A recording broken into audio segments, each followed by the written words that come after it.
আমার healthy and tasty recipes চ্যানেলে সবাইকে স্বাগত জানাই। আশা করি সবাই সুস্থ আছেন, ভালো আছেন। আজ দেখাবো কচু আলু দিয়ে মাছের ঝোলের রেসিপির জন্য প্রথমে মাছগুলো আমি 2 পিঠ লাল লাল করে হালকা আঁচে ভেজে একটা পাত্রে নামিয়ে নিয়েছি। কচু আলু কেটে পরিষ্কার করে ধুয়ে রেখেছি। এখন উনুনে কড়াই বসিয়ে কড়াই গরম করে নিয়েছি। এখন দিচ্ছি পরিমাণ মতো সর্ষের তেল।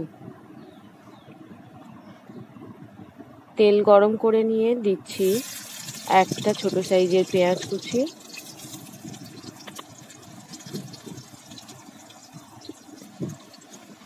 আর দিচ্ছি 5 ফোড়ন। 5 ফোড়ন আর পেঁয়াজ কুচিটা খুব ভালো করে ভেজে নিচ্ছি।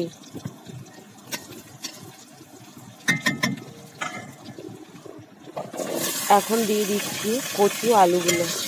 কচু আলু দিয়ে আমি ঢেকে রাখবো না, যতক্ষণ কষাবো ততক্ষণই না ঢেকেই কষাতে হবে, কারণ কচুর গায়ে এক ধরনের লালা মতো থাকে, যেটা ঢেকে রাখলে খেতে ভালো লাগে না।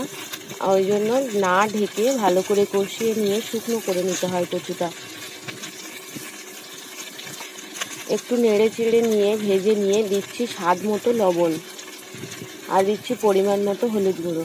লবণ হলুদ দিয়ে কিছুক্ষণ খুব ভালো করে কষিয়ে নেব। আমার এই হেলদি অ্যান্ড টেস্টি রেসিপিস চ্যানেলে বিভিন্ন ধরনের রেসিপি আছে, যেগুলো খুব কম সময়ে আমি রেডি করে দেখাই, কম উপাদান দিয়ে। যদি ভালো লাগে তাহলে প্লিজ আমার চ্যানেলের অন্যান্য রেসিপিগুলো দেখবেন এবং ভালো লাগলে চ্যানেলটিকে সাবস্ক্রাইব করবেন। এখন দিলাম জিরে গুঁড়ো, ধনে গুঁড়ো আর লাল লঙ্কার গুঁড়ো। এগুলো সবই সবজির পরিমাণ অনুযায়ী দিতে হবে। সমস্ত মশলা দিয়ে আমি খুব ভালো করে কষিয়ে নেব। কষানো হয়ে গেছে, আমি দিয়েছি পরিমাণ মতো জল একটু ফুটে উঠলে তবে আমি ঢেকে দিয়েছিলাম। এখন ঢাকনা খুলে নিয়ে দেখে নেব সবজিগুলো সিদ্ধ হয়েছে কিনা। ভিডিওটা যাতে বড় না হয় তাই আমি স্কিপ করে করে ছোট করে দেখাই। সবজি সিদ্ধ হয়ে গেছে, এখন দিয়ে দিচ্ছি ভেজে রাখা মাছগুলো। ভাজা মাছ দিয়ে হাফ থেকে 1 মিনিটের মতো ঢেকে রেখে রান্না করে নিয়ে নামিয়ে নিলেই রেডি হয়ে যাবে কচু আলু দিয়ে মাছের ঝোলের রেসিপি। এভাবে রেসিপি বাড়িতে বানিয়ে দেখবেন, খুবই ভালো লাগবে। শেষ পর্যন্ত দেখার জন্য সবাইকে অসংখ্য ধন্যবাদ। সবাই সুস্থ থাকবেন, ভালো থাকবেন।